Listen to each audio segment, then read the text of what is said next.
Mee Pastor Galataan eenyu? Waama xinnoo ishee nutti. Kan bareedu eenyu na farge malee namoonni baay'ee. Abbaan kee insimatamu turanii sababa sanaatti.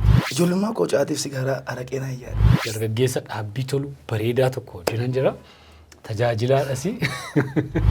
Kanaaf caatiitti biyya lafaatti yeroo abbaan waldaa dhaqu angara caatiitti an deemaa ture. Amma anko maqaan koo Jofeenaan jedhu. Waan mudannoo yaadatu. Waan nama ariifu manni kiraayii Finfinneetti nu godhe. Kana keessa adeemsa kana keessadha gara waldaa banuutti kanatti. Sa'iiraani huuxaa jedhumse. Sadubartiitiin immoo huuxii jedhumse. Maal fakkaata waldaan keessan? Akka kana cimasee yaani riippoortii qabaa, eeyyama haaressuu qabaa, mana kiraayii qabaa, miseensi du'a. Miseensota meeqa qabdu? Unkaanaa darra seenaan, unkaanaa biroo afarra seenaan. Waldaan guddachaa jirti. Lalisaa jirti, ija godhachaa jirti. Ati manaa koo lammii Oromoo miti. Carraa ijoollee Oromoo fuudhuun qabaanne moo? Achi dhaqaa lubbummaa hojjettoota mana isaanii fanutti ergu. Tuwaat manaa keessa bira teessee gaafa ilaaltu ameen jette si tola. Jireenya kee keessatti bara tajaajila kee keessatti gaabbii qabdaa?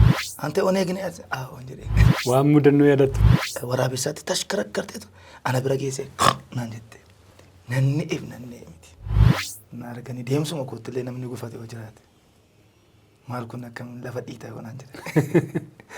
Ifa manaa godhaa isin jechuudha.